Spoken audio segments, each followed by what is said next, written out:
वृंदावन में एक मलूक पीठाधीश्वर परम पूजनीय संत श्री राजेंद्र दास जी महाराज है। वो इस बात को चैलेंज से कहते हैं कि जिस दिन इस धरती पर एक बूंद भी गाय का रक्त नहीं गिरेगा, उसी दिन युग परिवर्तन हो जाएगा, उसी दिन कलयुग की समाप्ति हो जाएगी।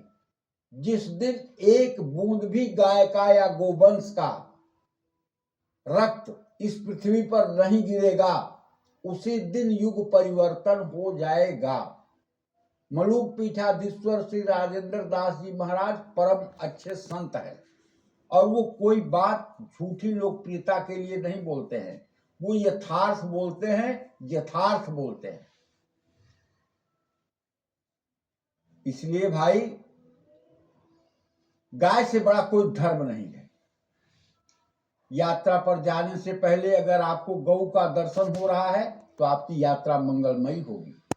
गाय को घास खिलाने वाला स्वर्ग को प्राप्त करता है। गौमूत्र, गोमय, गोदुग्ध, गोघृत और गोरोचन ये चीजें पान करने से उत्तम स्वास्थ्य की प्राप्ति होती है और कभी बुरे सपने नहीं आते हैं। गोरोचन विष और भूत प्रेत आदि का विनाश करता है।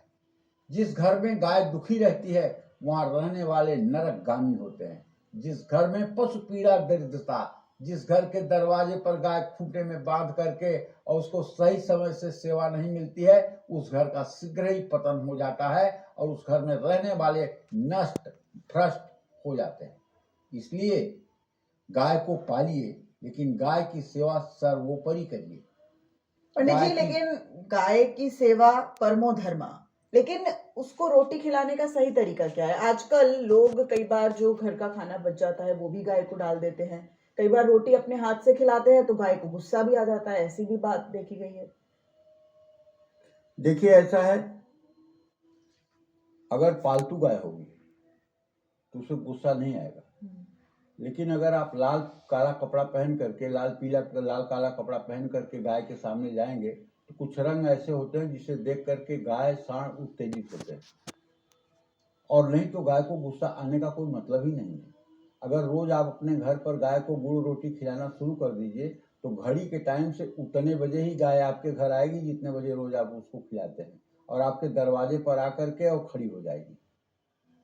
बासी रोटी खिलानी चाहिए। मैंने अयोध्या में एक मतलब की जो है गाय देखी है।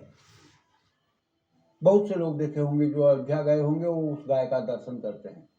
वो गाय नित्य प्रातः उठ करके पहले राम मंदिर के 108 परिक्रमा करती है, उसके बाद तब वो ग्रास खाती है।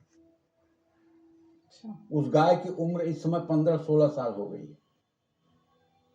पहले 108 परिक्रमा राम मंदिर के कर लेती है, लोग गिनने वाले गिने हैं, उसके बाद ही वो ग्रास ग्रहण करती है, उसके पहले वो ग्रास नहीं ग्रहण करती। कौन सिखाता है उसको? कौन लेकर जाता है उसको मंदिर परिक्रमा कराने? लेकिन पूर्व जन्म की कोई दैवी सत्ता होगी, कोई ऋषि मुनि होगा जो गौ योनि में आ गया होगा, वो अपना प्रायश्चित करने के लिए ये कर्म कर रहा है। क्योंकि ये जीव तो किसी भी योनि में जा सकता है ना, ये जीव किसी भी योनि में जा सकता है, और इसका प्रमाण है कि जड़ भरत जी हिरण हो गए थे और उन्हें सारी स्मृतियां थी भरत जी को।